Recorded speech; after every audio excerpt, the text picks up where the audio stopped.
Our next speaker is Professor Rebecca Bull. She is a solicitor who published in the Modern Law Review a response to Alex Sharp's arguments, some of which you've just heard from Polly Morgan.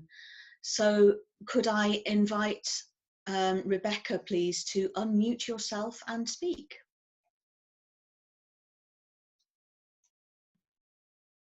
Hi. I'm going to see if I can work out how to, I don't know if I can do this myself, get onto sharing my screen because I've got a PowerPoint presentation for you. So wish me luck. Ah, there we go. And I should be in. I'm going to start a slideshow. Can everybody see that? Can everybody hear me? Brilliant. Okay. So first thing, I'm actually not a professor. I think that's quite important. No false pretenses. I co-authored a response to Alex Sharp with a professor, Professor Alessandra Asterti.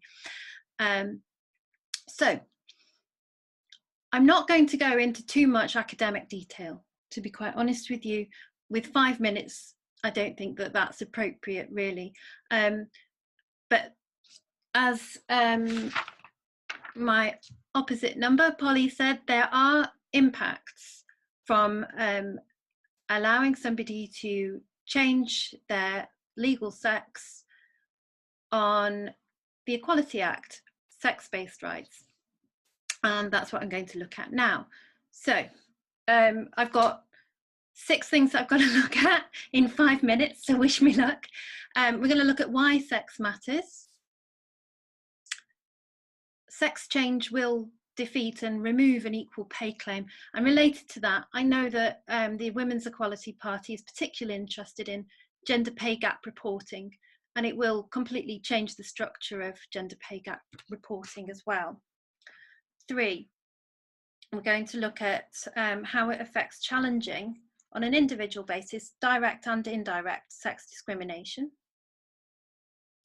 And then we're going to look at how sexual orientation becomes discrimination.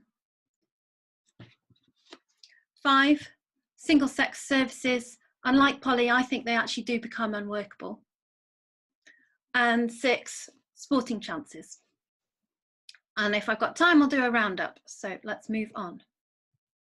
So sex-based rights, this is why sex matters.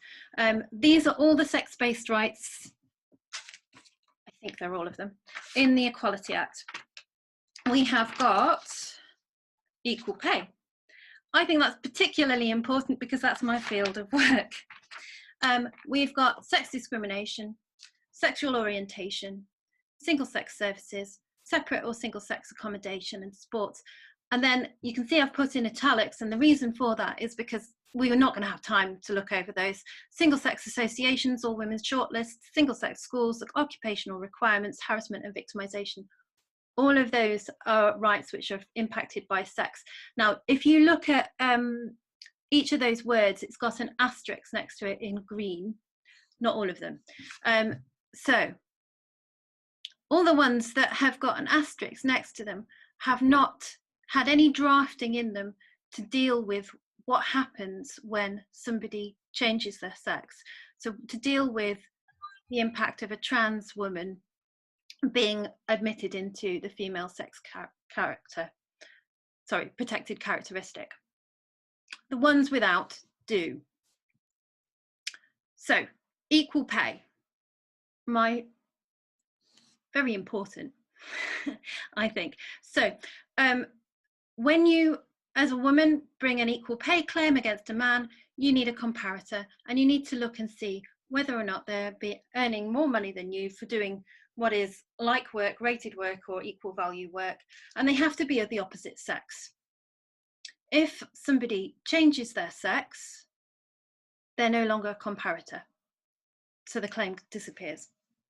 It's quite straightforward, really.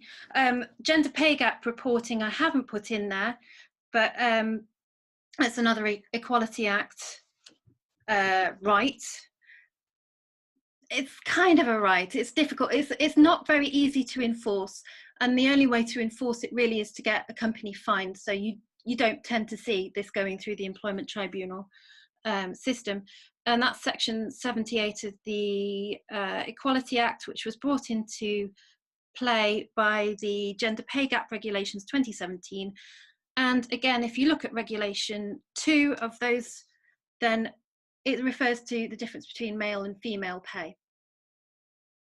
There is no mechanism in there to deal with, there's no provision to deal with what happens when somebody changes their sex, where they sit in terms of the gender pay gap reporting.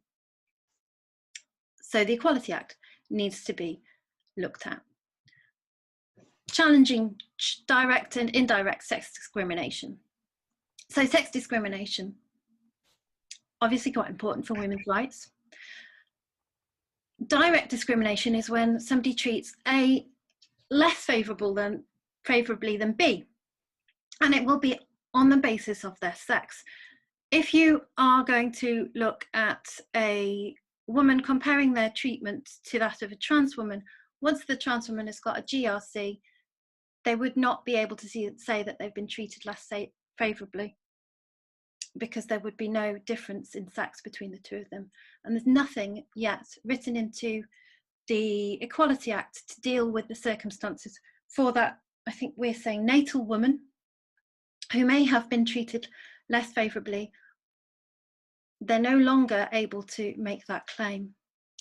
And like equally, and I have not put this in because there just wasn't space, section 19 is where we find indirect sex discrimination, which is where you have a practice criterion or practice, I've not written it down right there, practice criterion or policy, which places women at a disadvantage, and to do so is not a proportionate means of achieving a legitimate aim. I've paraphrased. So one aspect of that might be where you are in a secondary school and students are not allowed to leave a lesson in the middle of the lesson. They have to stay. That's going to disadvantage girls who might start their period in the middle of a lesson and not be allowed to go and change their tampon. So it's a gender neutral policy. It's not targeting anybody, but it puts women at a disadvantage. Now, if we are to say that people change their sex, you can see that a trans woman and a woman, and I'm talking about girls in school, but you're not going to have the same issues, biological sex-based rights issues, and there is no mechanism to deal with what happens with what would otherwise be considered to be gender neutral policies which impact solely on natal women. Let's move on. Sexual orientation becomes discrimination. This is section 12 of the Equality Act. There is no mechanism, again, there's no provision here to recognise or protect a woman's right to state her sexual boundaries are on the basis of biological sex. Sexual orientation means your orientation towards somebody of the same sex or the opposite sex or either sex. So there is nothing there to assist lesbians who might want to say that they're only attracted to natal women.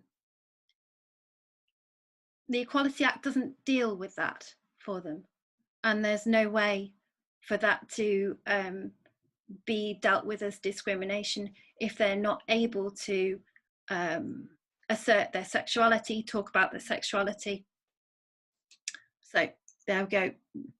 5, single sex. Rebecca, could I just issue a little warning? This is your sort of maybe 1 minute to go maximum.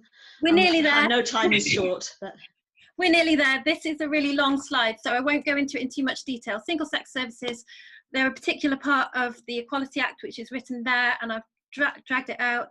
The EHRC code says that basically doesn't give any workable examples of how you can enforce a single sex service.